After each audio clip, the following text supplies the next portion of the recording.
স্বতন্ত্র এমপিদের যে নির্দেশনা দিলেন প্রধানমন্ত্রী।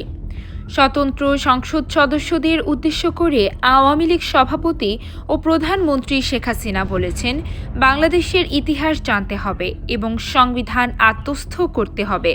সংসদ কার্যপ্রণালী বিধি পড়তে হবে। আমাদের সংসদ ওয়েস্টমিনিস্টারটাই পার্লামেন্ট, কাজে সংসদ প্র্যাকটিস ভালো করে জানতে হবে। রোববার সন্ধ্যায় গণভবনে স্বতন্ত্র সংসদ সদস্যদের সঙ্গে বৈঠকের সূচনা বক্তব্যে প্রধানমন্ত্রী এসব কথা বলেন। দুর্নীতির বিরুদ্ধে জিরো টলারেন্স নীতির কথা উল্লেখ করে প্রধানমন্ত্রী বলেন, যেসব প্রকল্প দেশের মানুষের জন্য অর্থবহ সেসব প্রকল্পই গ্রহণ করা হয়।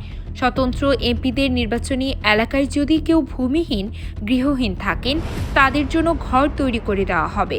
অগ্নি সন্ত্রাসের বিরুদ্ধে জিরো টলারেন্স অব্যাহত থাকবে। দুর্নীতিকে প্রশ্রয় দেওয়া হবে না।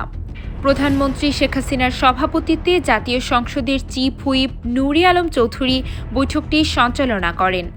এতে দ্বাদশ জাতীয় সংসদ নির্বাচনে বিজয়ী ৬২ জন স্বতন্ত্র সংসদ সদস্য উপস্থিত ছিলেন। আওয়ামী লীগের সাধারণ সম্পাদক এবং সড়ক পরিবহন ও সেতুমন্ত্রী ওবায়দুল কাদের সহ দলের সিনিয়র নেতারাও এ সময় উপস্থিত ছিলেন। পরে রুদ্ধদ্বার বৈঠকে দ্বাদশ জাতীয় সংসদে স্বতন্ত্র প্রার্থীদের ভূমিকা কী হবে তা নিয়ে আলোচনা হয়।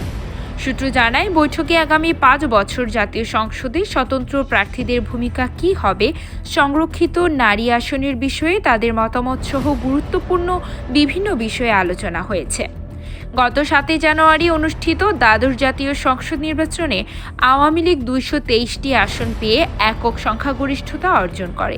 এছাড়া জাতীয় পার্টি ১১টি এবং ওয়ার্কার্স পার্টি, জাসদ ও কল্যাণ পার্টি ১টি করে আসনে জয়লাভ করেছে।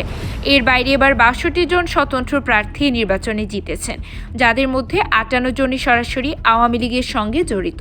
তারা সংগঠনের বিভিন্ন পর্যায়ের দায়িত্বশীল নেতা। এদের মধ্যে দলের অনেক ত্যাগী নেতাও রয়েছেন।